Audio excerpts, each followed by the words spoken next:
Previously on Let's Play Steins Gate Zero. First, let's see how Kurisu has changed since she's started spending time with Lintalo. We may see a side of her that we've never seen before. Yeah, the tsundere side. And now, back to everyone being sad.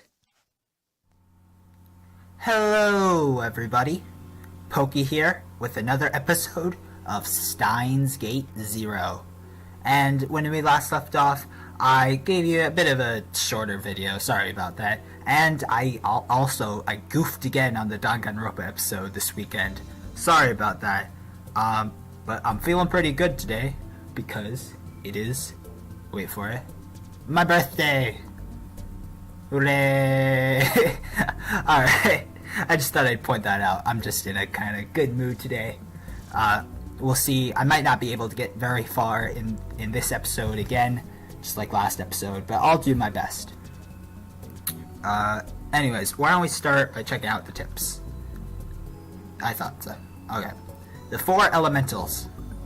The four spirits who control the elements of earth, water, fire, and air. Their existence was first proposed by the Swiss alchemist Paracelsus in his book, The Book of Fairies.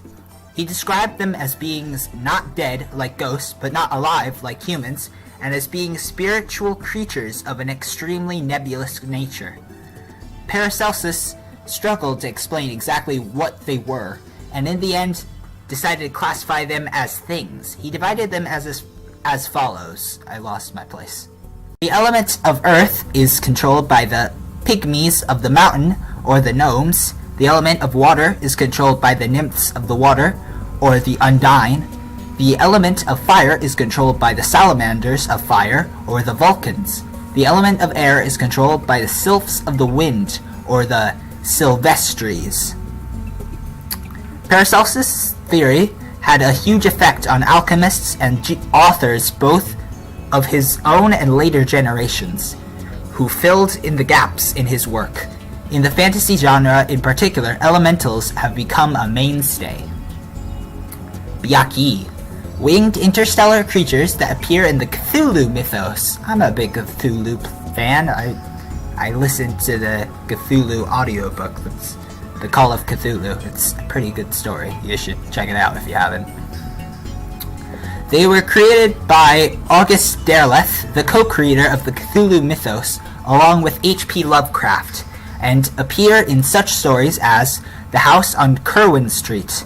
They are described as being chimera-like creatures around 3 meters tall, with the wings of a pterosaur, the legs of an eagle, and a tail like a bee's. Despite their terrifying appearance, they understand human speech, and if they feel it's in their best interest, they can even work together with humans. In space, they usually travel around 1/10 of light speed, but an organ called the hoon in their tail allows them to fly faster than the speed of light. The Byaki are supposedly servants of Hastur, the god of shepherds, a creation of Ambrose Bierce, author of the famous Devil's Dictionary.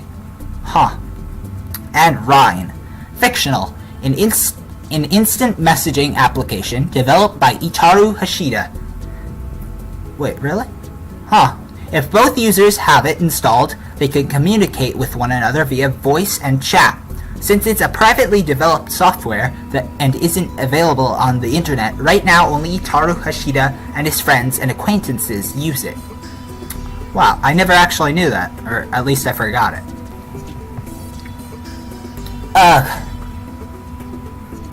You've got too much curiosity. If you keep poking your head into things, one of these days you're going to regret it. A scientist can't function if they're not curious. She got mad at me. If you're that interested in why I call you Christina, why not come up with a theory yourself? I have a few, actually. Listen to these. She's really into this. Theory 1. You've got a crush on a Hollywood actress named Christina. You think you've got the looks of a Hollywood actress? Looks don't matter. It's like how you feel a closeness to someone with the same name. So this is what you're saying, in other words. Rintaro Okabe feels close to me. It's just an example. Don't try to read too deep into it, baka. It's a joke. Whenever I talked to Kurisu, I always wanted to tease her. I needed to watch out. Theory 2. You once dated a foreign girl named Christina. Are these all gonna be romantically themed? Given your terrible English ability, this one is out of the question, huh? It's possible that I dated a blonde babe who also spoke fluent Japanese, isn't it? Did you?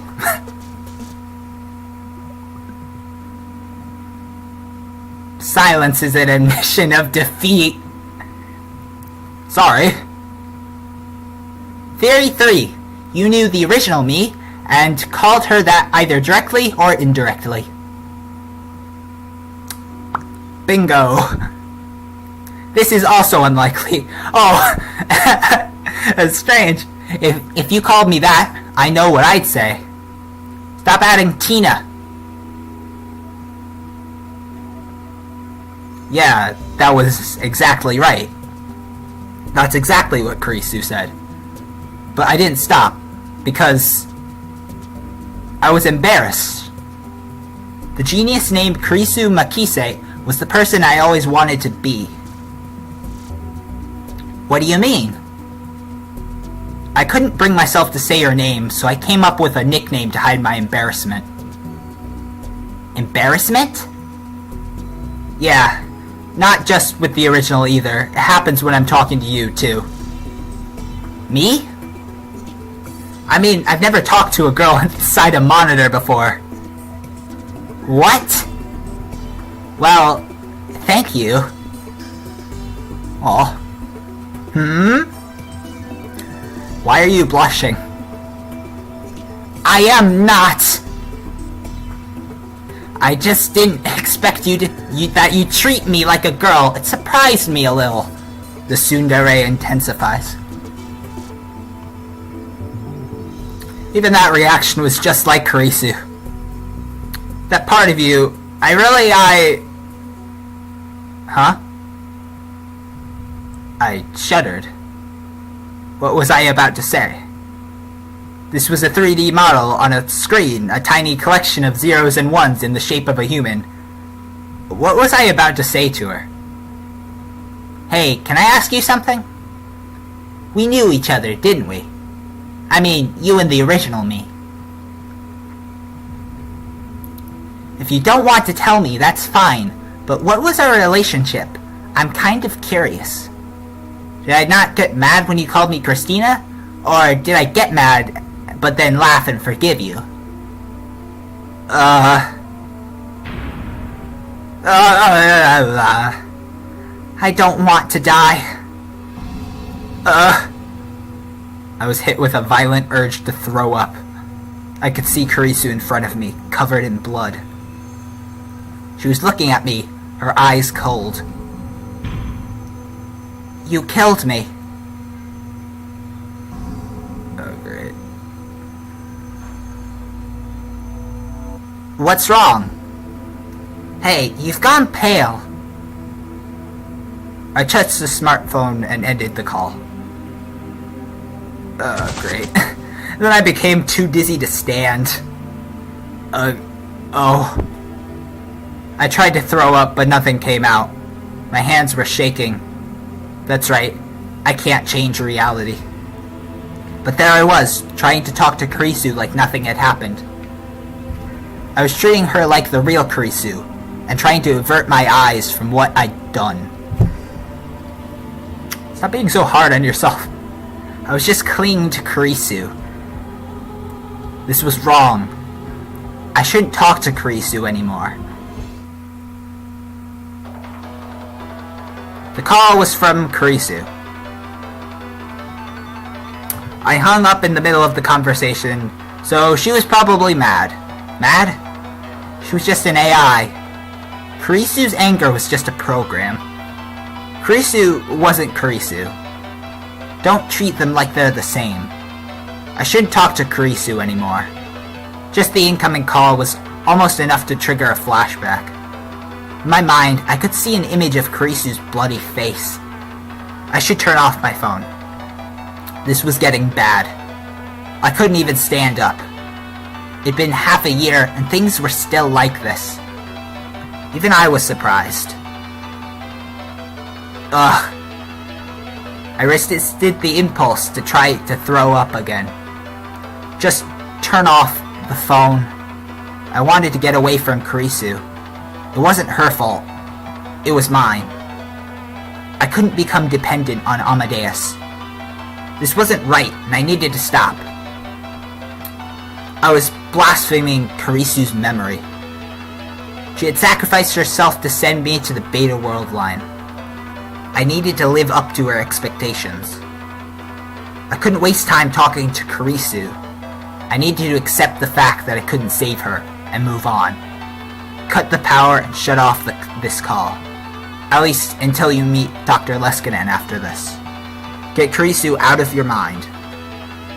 Don't panic. Calm down. Turn off the phone.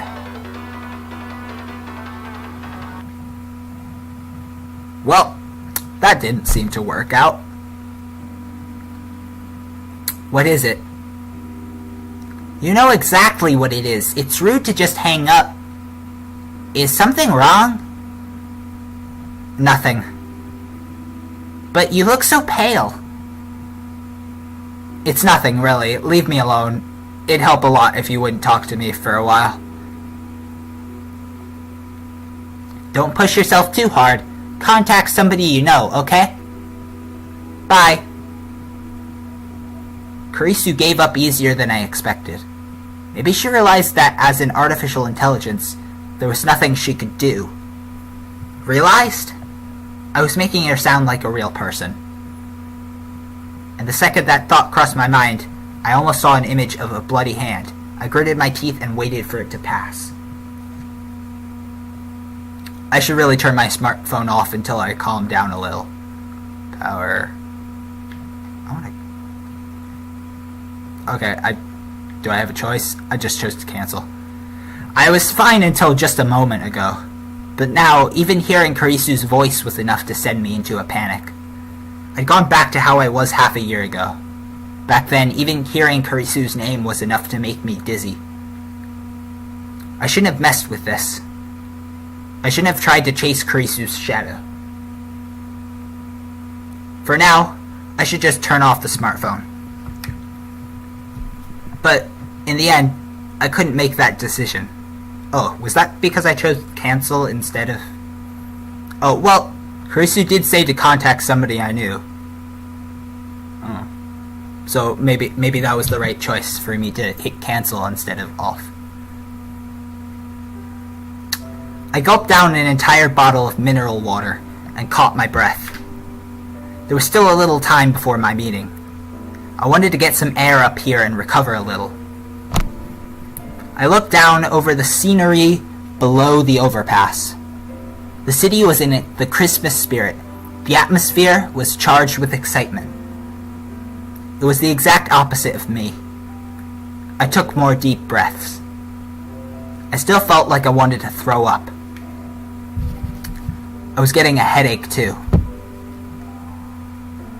If I went to Dr. Leskinen like this, I'm sure I'd worry him. And then I realized that the two girls coming up the stairs were looking at me. I peered into the late afternoon darkness to try and make out their faces. One of them, the girl with the short haircut, waved. Oh. Girl with the short haircut. Oh geez, how did I do her voice again? It was like the Maho voice, but more like... sort of just barely different. I knew it. It's Okran. Hi there. Oh, you're Mayuri's friends. They were Mayuri's friends and fellow cosplayers. I think their cosplay names were Kaede and Fubuki. I didn't know their real names.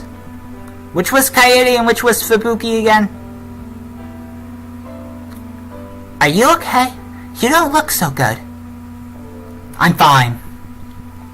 If I made them worry here, and they talked to Mayuri, it would cause a big fuss. I didn't want her to worry about me when she didn't have to.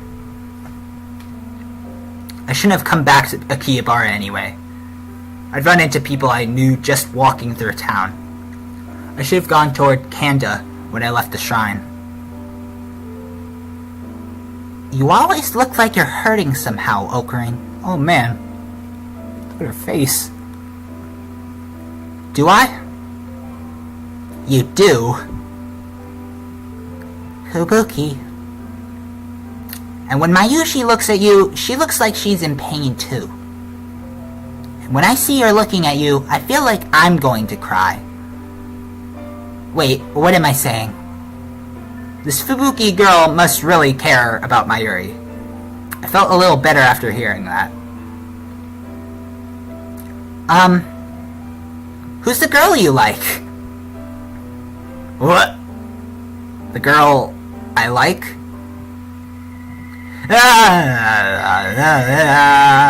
Happy thoughts, happy thoughts. An image of Kurisu appeared in the corner of my eye again. Stop. Feeling in my hands when I took her life came back.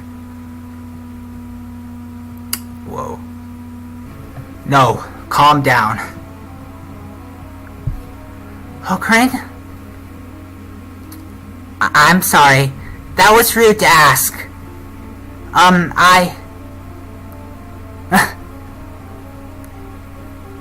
Ocarine? Are you really okay? Yeah, I'm fine. Stop lying! Kaede and Fubuki were looking at me, worried. I got away from them as fast as I could. Oh, man. Achievement unlocked. Closed epigraph. X-Day protocol. What? This is the next chapter.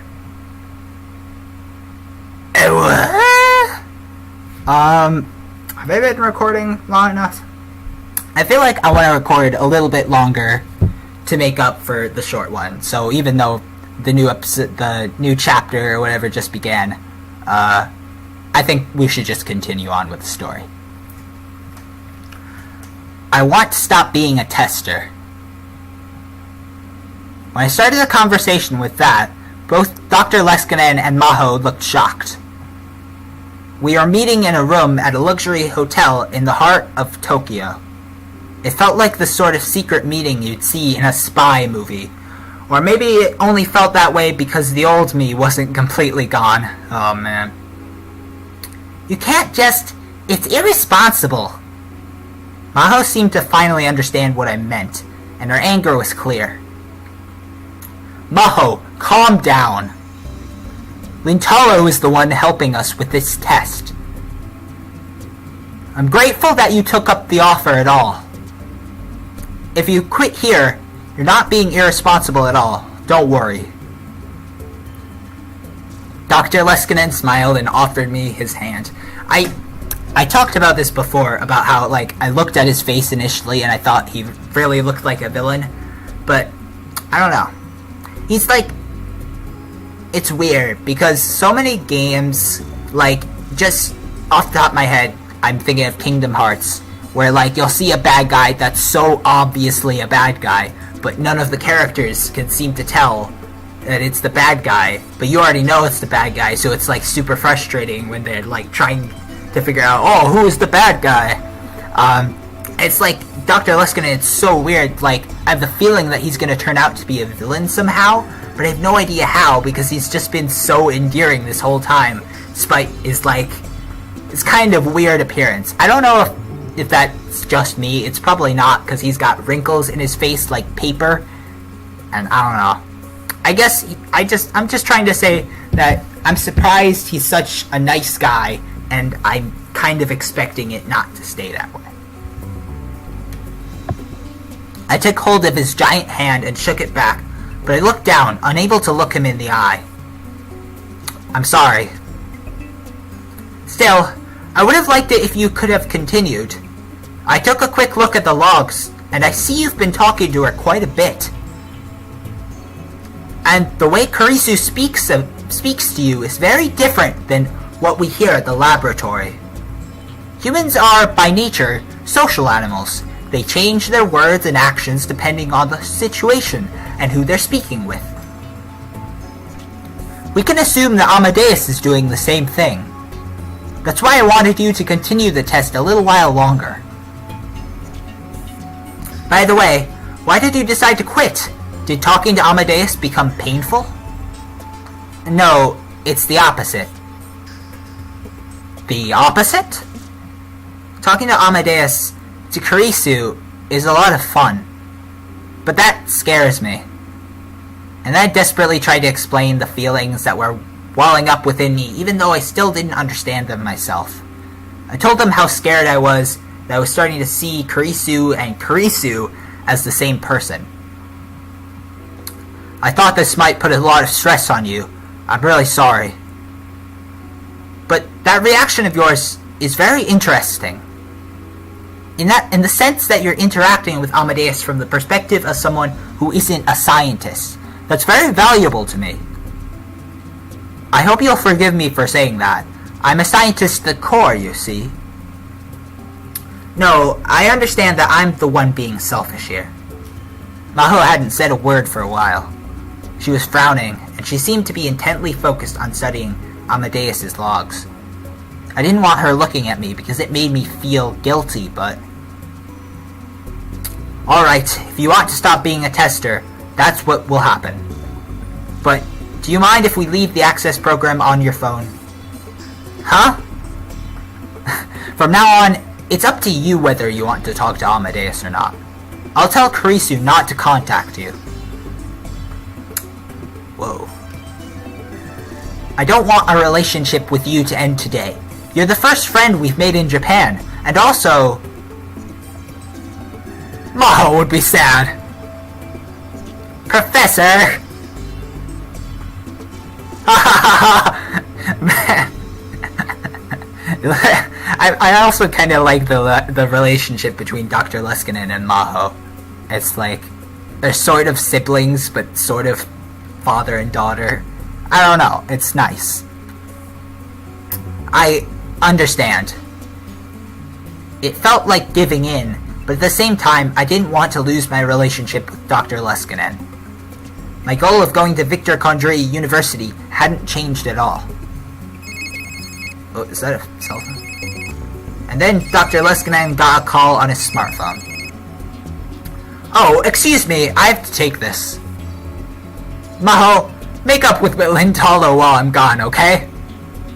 Dr. Leskinen left the room with a mischievous wink. Wink! I was alone with Maho. I'm sorry for yelling. No.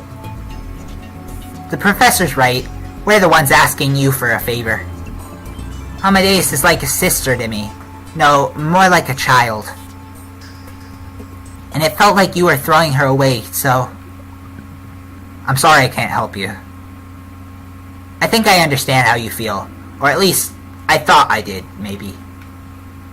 Maho sighed again. I'm no good, am I? My prefrontal cortex probably came out all screwed up when I was born. That has to be it. Is this... I just like... I don't know. Maho's putting herself down using science terms. Huh?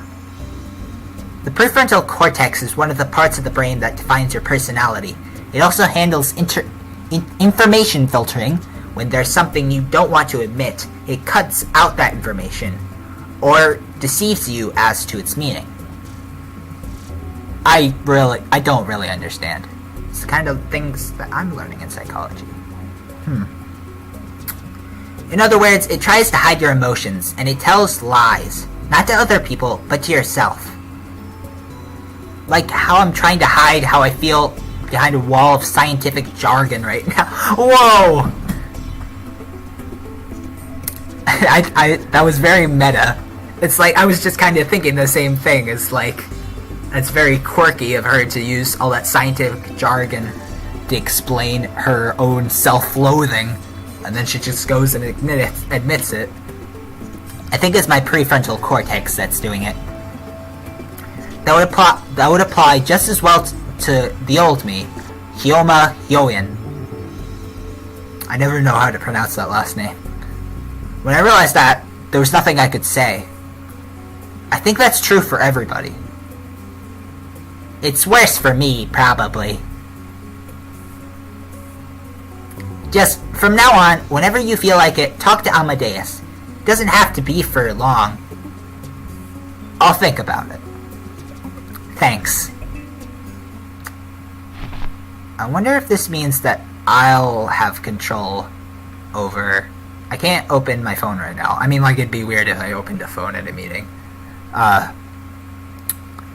wonder if that means that, like, only I will be able to... Because Kurisu's not gonna call me, so I've got to be the one that makes contact. So I wonder if there will be specific story moments where I get to actually select the Kurisu Amadeus app, I mean. Maho flopped back onto the sofa. Hey, can I ask you a question about Kurisu's mom?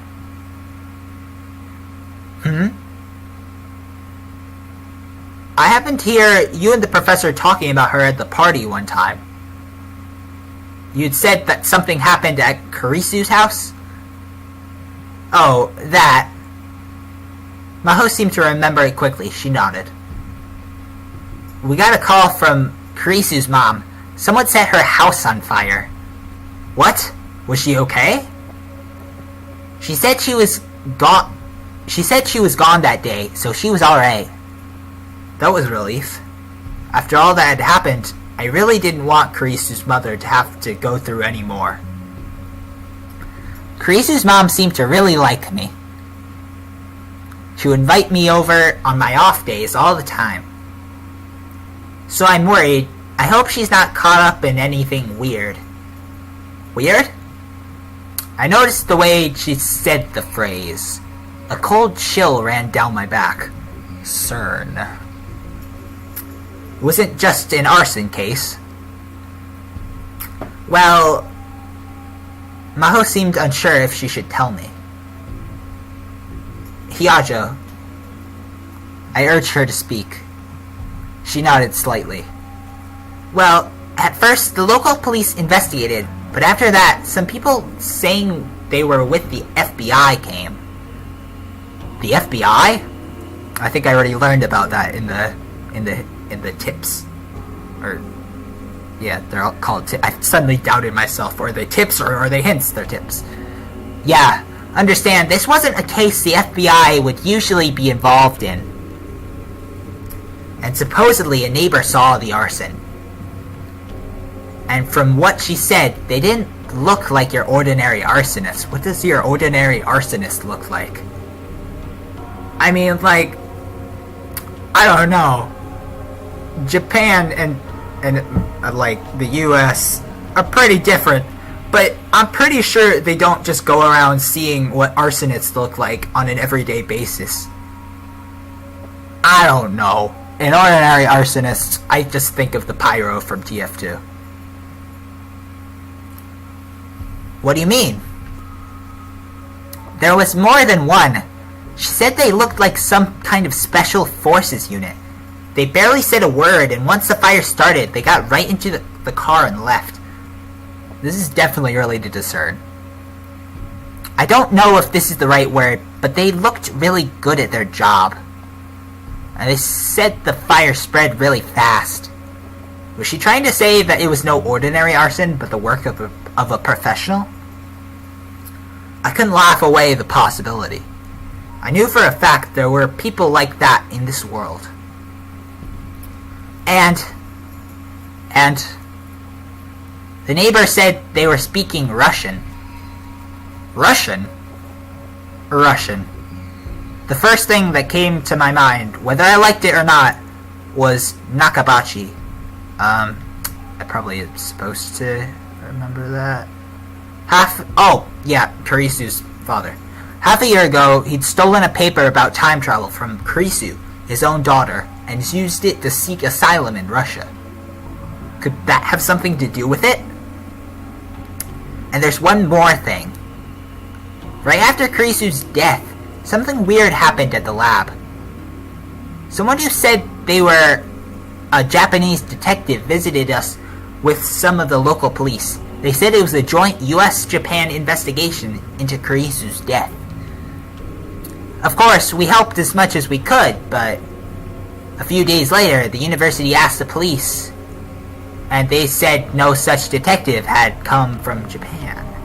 That is spooky.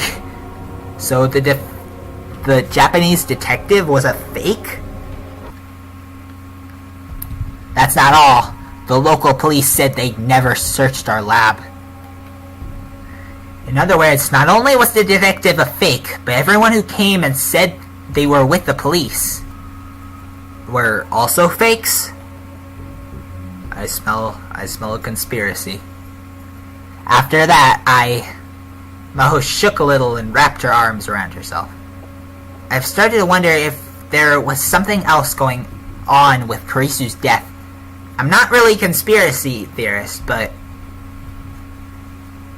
I think Maho maybe deserves to know. I mean, I feel like I'm just repeating myself this entire Let's Play. But it's like Dr. Leskinen and Maho, not only did they know Kurisu extremely personally, they're also scientists. They should know about all this research stuff, and they're very connected to this course of event. I think he should just at least tell Maho, maybe even tell Dr. Leskinen. Then again, I'm not sure whether I trust him yet. Yeah. But come on, I mean, if you're gonna tell anyone, tell it to the people that are, can help, I guess.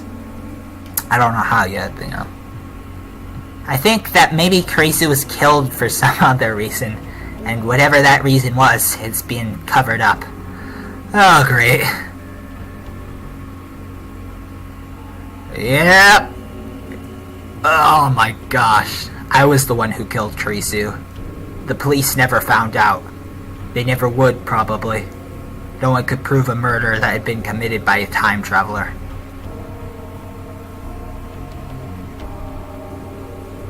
The police had announced that a foreign thief had snuck into the storeroom at the radio building, and Kurisu had been killed because she saw him.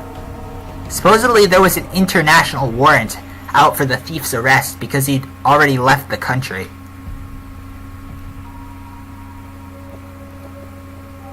And when I killed Kurisu, there was one other person there, Dr. Nakabachi. It was eerie that his name hadn't come up at all. Russia, CERN, the time machine. I remember the future that Suzuha, or perhaps I should say John Teeter, had spoken of. She'd said World War III was going to start within a decade, and it would be the time machine that set it off. The EU and Russia would be in a race to develop it, and then even America would intervene. That would be the spark.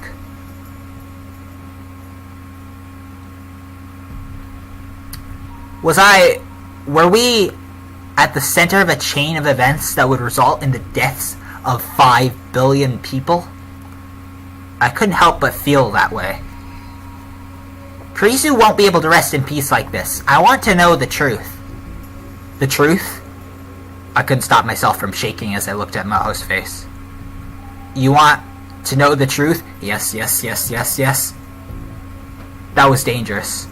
If she tried to learn the truth, there could be no doubt she put herself in danger.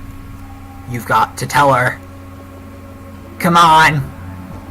The Rounders, who came crashing through the veil of night. Ugh. My childhood friend, who died in my arms after being shot in the head. And after that, the nightmarish and seemingly endless time loops.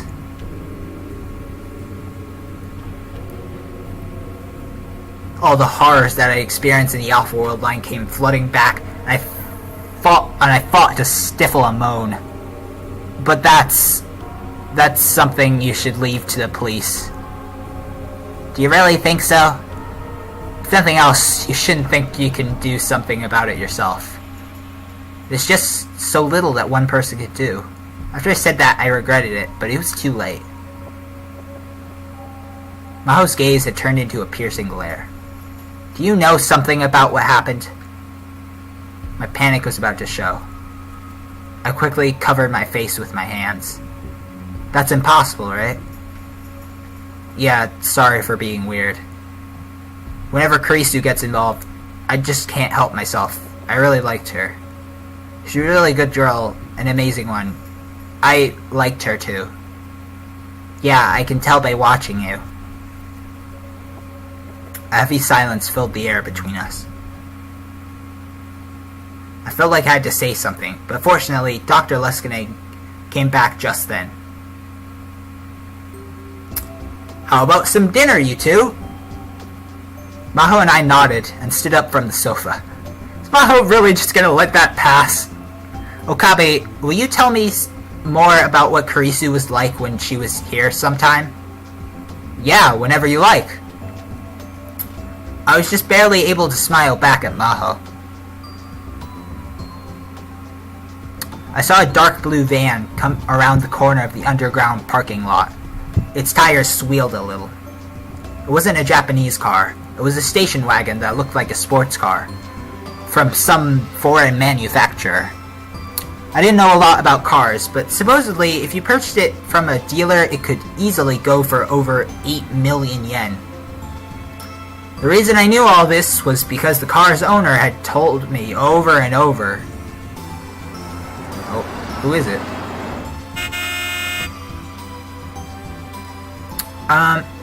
Well, I'd like to find out who it is in this car, and whether or not I'm stupid for not knowing. But I think that's been enough for this episode. I guess I'll just see you guys next time. I hope you enjoyed. I've been Pokey. This has been Steins Gate 0, and I'll see you guys later. Bye!